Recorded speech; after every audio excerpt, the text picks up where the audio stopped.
Hello and good morning, and again I thought I would start this video with my view, and today the face is this very cool just simple minute and hour hand, and the watch displays the hour number and it follows it around the dial. It's very cool, I like it.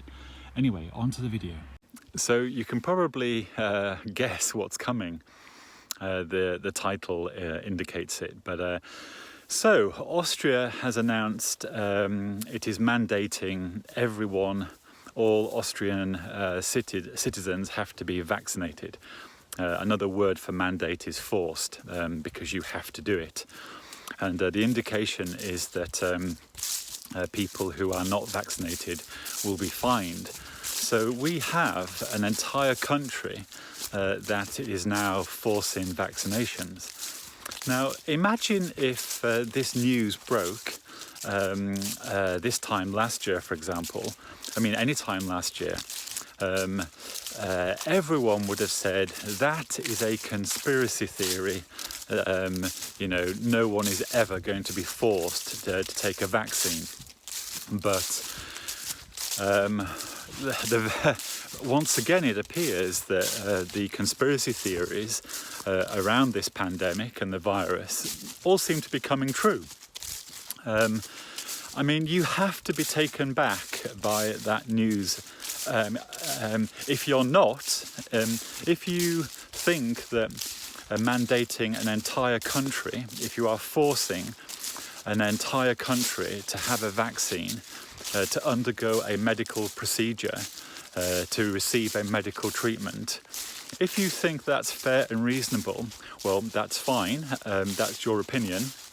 But I think a lot of people are going to be absolutely aghast at that statement, that indicated intention. And a lot of people messaged me, and I've received emails, and I mean, and the message and email detail is a bit like this. My goodness, what on earth is happening? I can't believe this is happening. Oh my goodness. I mean, it's that sort of vein. It's that, you know, it's just aghast. It isn't, you know, oh, I can see the point here. Oh, I can see that this is a good idea. Oh, I can see that some people might think this is a good idea. None of the messages or emails are that. Every one of them is, I can't believe this is happening. This is draconian. This is totalitarian.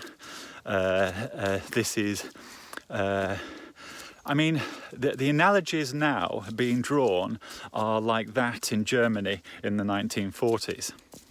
Now, straight away in my mind, I'm thinking I've got to be aware of censorship, and I've got to not say things that I'm not allowed to say. And believe me, I want to say other things. So I'm really dialing down, and I'm trying to framework my comments in a way that it doesn't trigger any censorship. So, you know, these videos are difficult to actually make when I'm having to second think every sentence I want to say. But the reason I'm making this video is I'm wanting to highlight once again that we were told something, the general public was told something. A lot of the general public arrived at a different opinion, and very quickly those that are in the media, those that control the media, and those in large pharmaceutical organisations and large healthcare organisations all quickly retorted that any understanding or conclusion to what the mainstream media narrative is a conspiracy theory. And one of those conspiracy theories last year was that we were going to have forced vaccinations. That was deemed a conspiracy theory. Today, it is the mid-November. I think it's November 20. Do you know? I need to check. I need to check the date here. Austria have announced that that vaccinations will be forced on its citizens, and I mean, right there, can you believe it? what part of that makes sense to people? I mean, I'm really asking everyone, I'm asking people in healthcare in particular that, you would assume are best placed to talk about this, and also governments. Governments are making a decision to force a medical procedure on all its citizens. I thought that in healthcare you needed concordance, and you also needed the recipient of that healthcare to give you permission. That's what I understood. That's what I thought the law was in Europe and North America. I thought that a human being had to give consent, or their parent had to give consent for a medical treatment. A vaccination is a medical treatment. And what has happened in Austria is that the state has literally walked over that and simply said, we are forcing this medical treatment on our citizens. Right, so that is what has happened. That's what's happened, and I don't think I can be censored for saying that, because as far as I'm concerned, I'm not offering medical advice. I'm talking about what I understand the news media is saying. And I am talking about fact. Fact is that to receive medical help, to receive healthcare, the recipient has to give permission, has to give consent. What Austria have done is that they've broken their own law, and they have removed the consent because it is forced. We have forced vaccinations in a European country. This supposedly was a conspiracy theory. It's no longer a conspiracy theory. That conspiracy theory has become real. It's happening. A European country is forcing a medical procedure on its citizens. Everything I've said there is fact. It's not a conspiracy theory itself. It's not, I'm not trying to do anything. I'm simply regurgitating facts.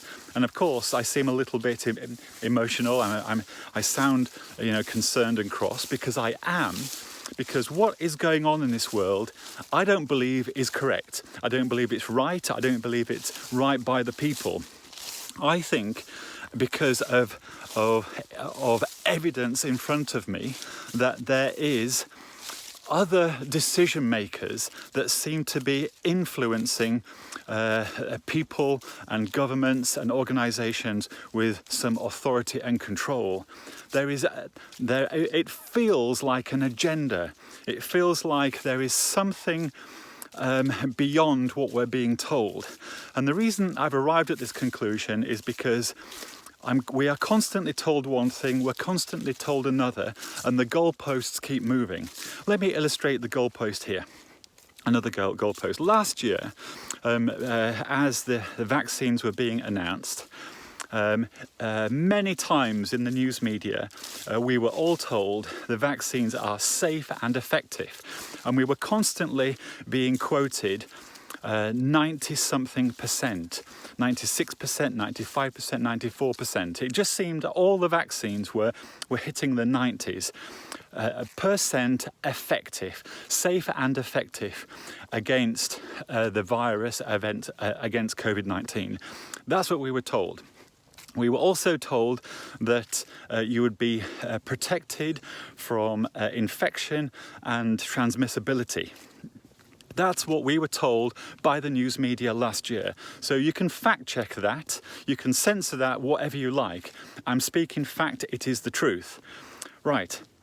Months later, this year in particular, we have found that statement that the news media gave us isn't fact, it isn't true. It turns out to be that if you're vaxxed or unvaxxed, the possibility of you being infected and transmitting COVID-19 virus is exactly the same. And in fact, depending on how you want to skin the cat, how you want to present the statistics, it's a little bit higher if you are vaccinated, the likelihood of you getting COVID and transmitting COVID.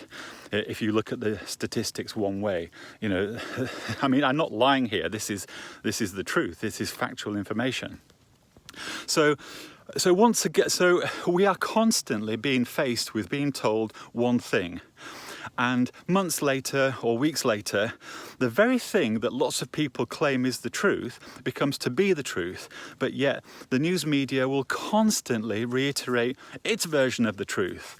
So people, the man in the street, is constantly bombarded with this dichotomy, this dualism, this, the media and large organisations are saying one thing, but what seems to be happening and what a lot of the general public are thinking and understanding seems to be different. There's a constant differential. And you would think a government that's governing a country would be there to represent all people. But that's not what we're seeing. The governments are not representing all people. Governments seem to be issuing a narrative, and that narrative is the truth, and you can't question it. And this narrative comes with attachments, things that you have to do. You have to provide more ID. You have to prove that you've had this medical procedure, you've had the vaccine. You have to prove that you're negative or positive. To go anywhere, you have to provide more information now and more proof. And remember, like me, so this is my opinion, COVID-19 is a coronavirus, like the cold, like the flu. And yes, people are very ill and poorly because of it. But in the context of science, this coronavirus is understood, and you can determine, how to create healthcare policy. So, in theory, mankind, society, we can deal with this. This brings me on to one additional point right here. In history, all pandemics have not lasted beyond 2 years, right? So we are coming up to 2 years right now. But if you look at the mood music in the media, there's nothing to suggest that this pandemic is going to end. So this would be the first pandemic in history that is that is a coronavirus. This is the first coronavirus pandemic in history that looks like it's going to go beyond 2 years. So again, the general public, the man in the street, is left thinking, yeah, that is a bit strange. Throughout history, pandemics are not good. They happen. They last 2 years maximum. But this one, all of a sudden, is a bit different. There's much more potential for more variants. There's more scope for it to do things where we have to have more measures like lockdowns, wearing face masks, and more jabs, more boosters. And also, it looks like it's going on indefinitely. So once again, anyone could be forgiven to arrive at the conclusion, this is a bit strange. What's going on? COVID-19 seems to be so different from everything else that we know, we thought, and we understood. It's like a new frontier. It's like a new disease. It's like this is a new thing.